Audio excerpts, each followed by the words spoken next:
क्या आपको पता है आई और वी के साथ विल लगाते हैं या शेल लगाते हैं? इसी तरीके से यू, ही, शी, इट, दे, इनके साथ विल लगाएंगे या शेल लगाएंगे? अगर विल लगता है तो किस कंडीशन में लगता है, शेल लगता है तो किस कंडीशन में लगता है? अगर ये वाली कन्फ्यूज़न आपको रहती है तो इस वीडियो में आपकी ये कन्फ्यूज़न 100% दूर हो जाएगी। आज हम करने वाले हैं हमारा टॉपिक मॉडल्स। वेलकम दोस्तों, मैं हूं मधु और स्वागत है आपका मेरे यूट्यूब चैनल मधु की पाठशाला पर। आज हम करने वाले हैं मॉडल्स टॉपिक में विल और शेल, इतनी डिटेल के साथ कि आपको इससे रिलेटेड कोई भी डाउट नहीं रहेगा।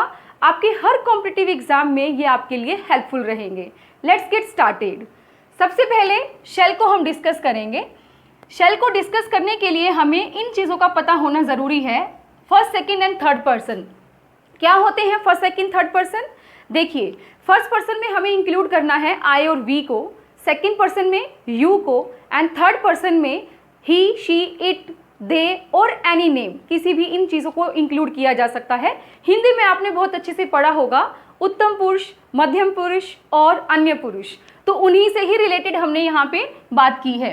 जो उत्तम पुरुष है यानी कि जो फर्स्ट पर्सन है उसमें हम इंक्लूड करते हैं आई और वी को, ठीक है। सेकेंड पर्सन जो आपका मध्यम पुरुष रहता है उसमें हम करते हैं यू को, और थर्ड पर्सन जो हमारा अन्य पुरुष जिसके बारे में हम बात कर रहे हैं वो वहाँ पर मौजूद नहीं है, तो उसके लिए हम करेंगे he, she, it, they, any name, ठीक है। तो अब जो शेल की बात आती है, शेल किसके साथ यूज़ किया जाता है? अगर नॉर्मल फ्यूचर की बात की जाए तो शेल हमारे पास फर्स्ट पर्सन के साथ यूज़ किया जाएगा, आई और वी के साथ यूज़ किया जाएगा। सबसे पहले रूल हमारा यही है कि for simple future I shall go to the market, मैं मार्केट जाऊंगा, तो ये क्या हो गया? सिंपल फ्यूचर को शो कर रहा है। गा, गे, गी, जाऊंगा, करूंगा, वे खेलेंगे, इस तरीके से गा, गे, गी की अगर सेंस आती है तो वो सिंपल फ्यूचर की बात हमें बताता है। वो क्या हो गया? शेल को यूज़ कर रहा है। फर्स्ट पर्सन था देखिए आई, और आई के साथ हमने यूज़ किया है शेल। इसके अलावा हम लिखना चाहें we shall go to the market, हम बाजार जाएंगे, तो वी के साथ भी शेल हम यूज़ करेंगे। सेकेंड रूल देखिए, लेटर्स या लेट्स के क्वेश्चन जब हमारे पास बनते हैं तो क्वेश्चन टैग में हम शेल यूज़ करते हैं, यानी कि लेटर्स से कोई सेंटेंस हम बनाएंगे तो उसका अगर क्वेश्चन टैग हमें बनाना है, एक तो पहली बात कि वो पॉजिटिव सेंस में बनता है। सेकंड चीज़ हमारे पास क्या रहती है कि उसमें शेल यूज़ किया जाता है, क्योंकि जो लेट अस हम यूज़ कर रहे हैं उसमें अस आ गया। अस के लिए हम क्या यूज़ करते हैं? वी यूज़ करते हैं, और जब वी रहेगा तो उसके लिए शेल हमारे पास 100% यहाँ पे रहेगा। कैसे लिखेंगे देखिए, let us go for a picnic, चलो पिकनिक पर चलते हैं। शेल वी, क्या हम चलें? तो ये एक क्वेश्चन टैग हमारे पास बना, क्या हम चलें, शेल वी, तो ये क्या यूज़ कर रहे हैं? वी से पहले शेल यूज़ कर रहे हैं, क्योंकि यहाँ पे क्या आया था? अस आया था। आप इसकी शॉर्ट फॉर्म लेट्स भी इसके अंदर लगा सकते हैं। थर्ड है सजेशन, सुझाव। जब हम किसी चीज़ का सुझाव देते हैं तो उसके लिए हम शेल यूज़ करेंगे। Shall I open the window, for example कि रूम में गर्मी बहुत ज़्यादा हो गई है, तो क्या किया जा रहा है? सजेशन दिया जा रहा है, shall I open the window, क्या मैं विंडो खोल दूँ? तो ये क्या हुआ? सजेशन हुआ, और उसमें हमने क्या यूज़ किया है? शेल यूज़ किया है आई से पहले। One more thing I just want to discuss with you कि जब भी आई और वी से पहले आपको ब्लैंक मिलता है उससे पहले आपको शेल ही यूज़ करना है। आप किसी भी केस में विल यूज़ नहीं करेंगे। देखिए, आई से पहले ब्लैंक था, वी से पहले ब्लैंक है, तो इससे पहले हम शेल ही यूज़ कर रहे हैं। ये भी एक पॉइंट बनता है, इसको भी आप नोट करके रखेंगे। नेक्स्ट क्या है? परमिशन। परमिशन यानी कि हमें आज्ञा लेनी है, ठीक है। तो क्या है उसके लिए शेल यूज़ करना? शेल वी गो नाउ, क्या अब हम जाएं या क्या अब हम यहाँ से जा सकते हैं? तो ये क्या हुआ कि शेल हमने यूज़ किया परमिशन के लिए, shall we go now. Next है डिज़ायर। डिज़ायर होती है इच्छा, ठीक है। इच्छा को जाहिर करने के लिए हम क्या कर सकते हैं? शेल यूज़ कर सकते हैं। कैसे दिखाई है हमने इच्छा? Shall we visit the museum, क्या हम म्यूजियम को विजिट करने जाएंगे? तो अब देखिए, आपके मन में ये विचार उठ रहे थे कि हमें म्यूजियम जो है वो विजिट करना है, तो आप क्या कर रहे हैं? वहाँ पे एक डिज़ायर जो है उसको शो कर रहे हैं एज अ क्वेश्चन। कैसे पूछ रहे हैं उनसे कि shall we visit the museum, क्या हम म्यूजियम विजिट करने चलें या फिर क्या हम म्यूजियम विजिट करने जाएंगे? तो ये क्या हो गई? डिज़ायर हो गई। ये तो हो गई बात यहाँ पे कि आई और वी के साथ हम क्या यूज़ कर रहे थे, शेल यूज़ कर रहे थे।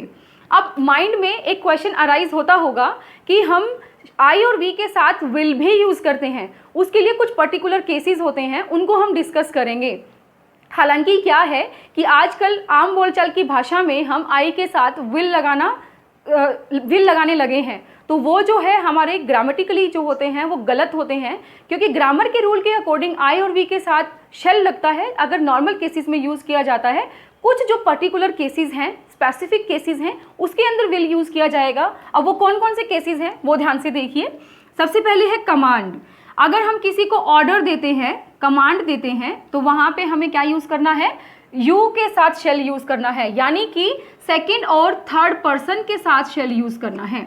आई और वी के साथ शेल नहीं लगाएंगे, ठीक है। ये हम करेंगे अभी इससे थोड़ा नेक्स्ट, जब हम विल के बारे में बात करेंगे तो आई और वी के साथ विल कब लगता है उसमें डिस्कस करेंगे। अभी शेल के बारे में पढ़ रहे हैं तो शेल सेकेंड और थर्ड पर्सन के साथ कब लगता है वो हम डिस्कस कर रहे हैं। अभी क्या हुआ, कमांड, ऑर्डर जब देना है, क्या है, you shall sit outside of the office, कि तुम ऑफिस के बाहर बैठोगे।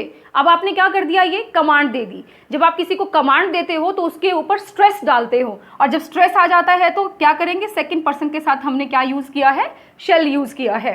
नेक्स्ट क्या है, प्रॉमिस, जब किसी के साथ आप वादा करते हैं, ठीक है। You shall get a prize, कि तुम्हें एक प्राइज मिलेगा, कब, if you get good marks, जब तुम गुड मार्क्स ले लोगे, ठीक है। अगर तुम गुड मार्क्स लेते हो, अच्छे मार्क्स लेते हो, तो तुम्हें प्राइज मिलेगा। तो ये क्या हुआ, एक प्रॉमिस हुआ ना, एक क्या हुआ, एक वादा हमने किया है कि आपको जरूर मिलेगा। तो देखिए सेकेंड पर्सन के साथ हम क्या लगा रहे हैं, शेल लगा रहे हैं। क्लियर। थर्ड देखिए, डिटर्मिनेशन। डिटर्मिनेशन का मतलब होता है दृढ़ निश्चय।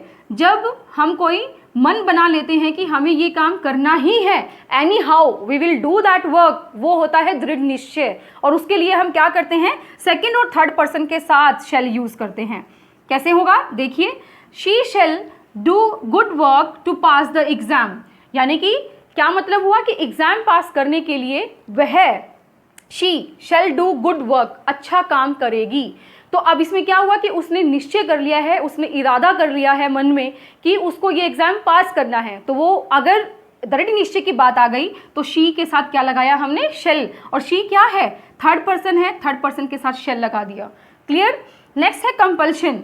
कंपल्शन होता है जब किसी चीज़ के लिए दबाव डाला जाता है, कोई चीज़ नेसेसरी हो जाती है, ठीक है। You shell complete the register by tomorrow, यानी कि कल तक तुम ये रजिस्टर कंप्लीट कर लोगे। एनी हाउ आपको करना ही है, ठीक है। स्कूल्स में जिस तरीके से गाइडलाइंस दी जाती है कि कल तक आपका ये रजिस्टर कंप्लीट हो जाना चाहिए, तो उसमें हम क्या कर रहे हैं कि यू के साथ शेल लगा रहे हैं, सेकंड पर्सन के साथ शेल लगा रहे हैं, ठीक है। ये तो हो गई बात किसकी, जब सेकंड और थर्ड पर्सन के साथ शेल लगाने की बात आती है। यही केस हमारे पास मोस्टली रहते हैं, तो इनको आप ध्यान से पढ़ लीजिएगा। नेक्स्ट क्या है कि एक और चीज़ मैं आपको बता देती हूँ कि be oblige to, be able to या बी अनएबल टू, यहाँ पर अनएबल भी आ सकता है। बी ग्रेटफुल टू, यानी कि किसी का आभारी होना, ठीक है। कोई काम आप कर सकते हो या नहीं कर सकते हो, उसके लिए आप यहाँ पर शेल यूज़ करेंगे आई और वी के साथ, तब आपको विल नहीं लगाना।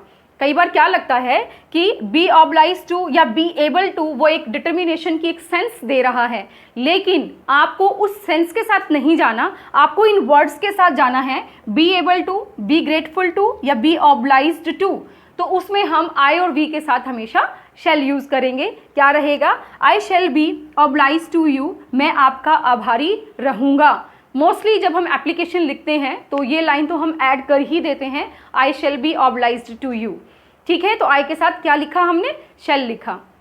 ये हो गए हमारे वो रूल्स जो शेल के लिए हमने डिस्कस किए हैं। आई होप आपको यहाँ तक समझ में आया है। चलो अब डिस्कस करते हैं हम विल के बारे में। Let's discuss about will. देखिए, विल नॉर्मल केसेस में सेकेंड और थर्ड पर्सन के साथ यूज़ किया जाता है। Second person, again I am repeating for you, you होता है इसमें सेकेंड पर्सन में, और थर्ड पर्सन में होता है he, she, it, they and any name, ठीक है। इनके साथ हम क्या यूज़ करते हैं, विल यूज़ करते हैं। लेकिन इस वीडियो में हम ये भी डिस्कस करेंगे कि फर्स्ट पर्सन के साथ विल कब लगता है। तो आपको पेशेंस की बहुत ज़रूरत है, आप बने रहिएगे हमारे साथ लास्ट तक।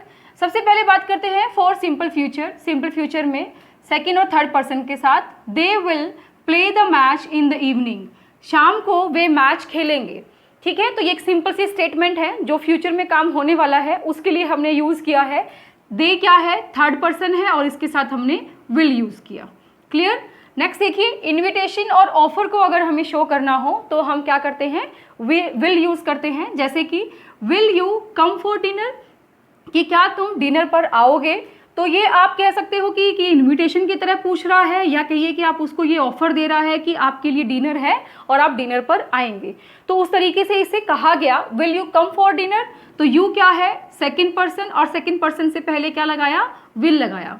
यहाँ पर एक बात और मैं हाईलाइट करना चाहूँगी, जैसे कि मैंने शेल में भी आपके लिए बताया था कि अगर सेकंड और थर्ड पर्सन से पहले ब्लैंक आता है तो वहाँ पर हमेशा विल यूज़ किया जाता है। ये गांठ मार लीजिए, विल इसे सेकंड और थर्ड पर्सन से पहले कभी शेल नहीं लगता है। ठीक है। नेक्स्ट देखिए, रिक्वेस्ट अगर हम करते हैं, will you solve my problem, कि क्या तुम मेरी प्रॉब्लम सोल्व करोगे।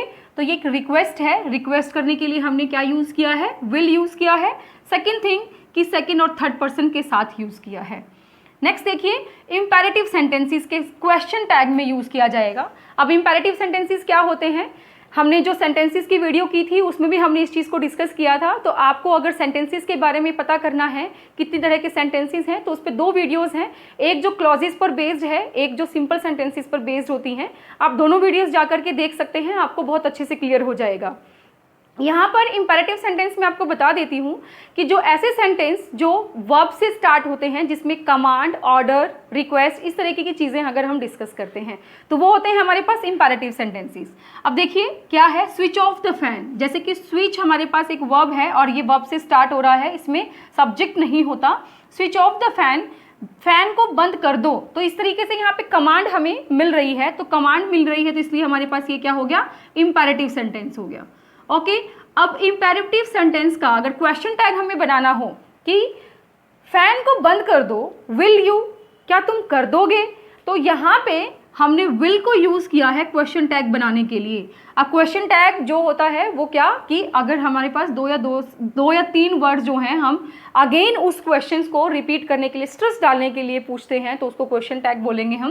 तो इसमें क्या लिखा, विल यू, और यू हमेशा इसके अंदर आता है क्योंकि हम जब सब्जेक्ट और प्रेडिकेट निकालते हैं, जी हाँ, उसके लिए भी आपके लिए एक वीडियो है जिसमें हम सब्जेक्ट और प्रेडिकेट को आइडेंटिफाई कर रहे हैं कि जब इंपेरेटिव सेंटेंसेस होते हैं तो उसके अंदर जो सब्जेक्ट होता है वो हिडन होता है और उसमें हम यू को जो सब्जेक्ट मान करके चलते हैं।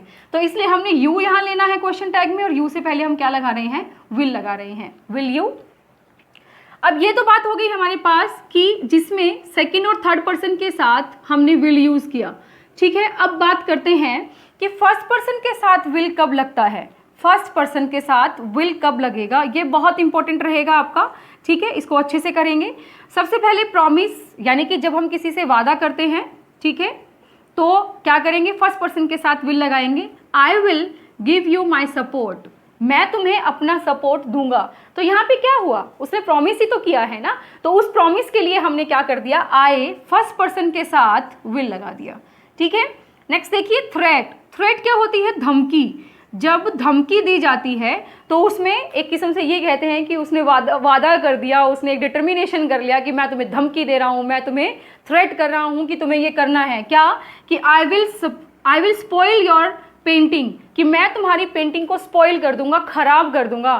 तो ये धमकी ही तो है कि मैं तुम्हारी पेंटिंग को खराब कर दूंगा। तो ये क्या हो गया, यहाँ पे देखिए फर्स्ट पर्सन के साथ क्या लग गया, विल लग गया। नेक्स्ट देखिए, डिटर्मिनेशन। डिटर्मिनेशन जैसे कि पहले बताया कि दृढ़ निश्चय होता है, उसमें हम क्या कर देंगे, अपोजिट हो जाता है, क्योंकि वहां पे हम क्या कर रहे थे, I will not give up ना, वहां पे हम कर रहे थे कि जब सेकंड और थर्ड पर्सन के साथ शेल लगा रहे थे डिटर्मिनेशन में, प्रॉमिस में, यहाँ पे हम उल्टा कर रहे हैं कि फर्स्ट पर्सन के साथ विल लगा रहे हैं। तो बहुत ईजी है ये चीज़ें याद रखना, और लिंक करा करके याद रखिए, बहुत ईजी रहेगा। I will not give up, मैं गिव अप नहीं करूँगा, मैं हार नहीं मानूंगा, मैंने ये निश्चय कर लिया कि जो काम की बागडोर मैंने मेरे हाथ में ली है मैं उसे पूरा करके दिखाऊंगा। तो यहाँ पे डिटर्मिनेशन की गंध आ रही है, तो लिखा हमने आई के साथ विल। ठीक है, वी विल भी कर सकते थे, we will not give up, कि हम जो है गिव अप नहीं करेंगे। ठीक है, नेक्स्ट देखिए इंस्टेंट डिसीजन। इंस्टेंट यानी कि कोई काम चल रहा है, उसी टाइम आपका एक माइंड जो है वो बना और उसमें आपने डिसीजन ले लिया, और वो जो डिसीजन है उसके साथ भी हम क्या करते हैं, फर्स्ट पर्सन के साथ विल लगाते हैं। I will keep these books with me, ये बुक्स मैं अपने साथ रखूंगा। इंस्टेंटली आपने डिसीजन लिया और उसी के अकॉर्डिंग हमने एक सेंटेंस बना दिया कि I will keep these books with me. Clear हुआ। नेक्स्ट, इससे अलग रहता है हमारे पास इनएविटेबिलिटी। देखिए, इनएविटेबिलिटी का मतलब क्या होता है कि कुछ चीज़ें होती हैं जिनको हम अवॉइड नहीं कर सकते, that can not be avoided. ठीक है, तो उसके लिए हम कहते हैं कि वो इनएविटेबिलिटी है, उसको शो करने के लिए हम क्या लगाएंगे, विल लगाएंगे। जैसे कि एक्सीडेंट विल हैपन, कि एक्सीडेंट होगा। ठीक है, ये क्या हो गया कि कोई चीज़ देखी हमने, उसी के अकॉर्डिंग वो जो एक सिनेरियो बना है, ठीक है, जो सिचुएशन बनी है उसके अकॉर्डिंग हमने कहा कि एक्सीडेंट विल हैपन। नेक्स्ट है the poor will be poor, कि जो गरीब हैं वो गरीब ही रहेंगे, वो भी सिचुएशन के ऊपर डिपेंड करता है। ठीक है, कि वो गरीब रहेगा या नहीं रहेगा। तो ये जो है कोई सिचुएशन ऐसी जिसको अवॉइड नहीं किया जा सकता था, उसके लिए यूज़ किया गया है, एक जर्नल फॉर्म में यूज़ नहीं किया गया है, ये बात भी ध्यान रखेंगे। तो ये हो गए हमारे विल के यूज़।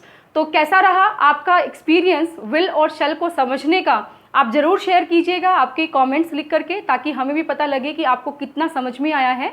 तो ऐसी और भी वीडियोस मॉडल्स पे मैं बनाती रहूँगी, आपके जितने भी कॉन्सेप्ट्स हैं वो क्लियर हो जाएंगे। फिर भी कोई अगर डाउट रह जाता है तो आप कमेंट बॉक्स में ज़रूर पूछ सकते हैं।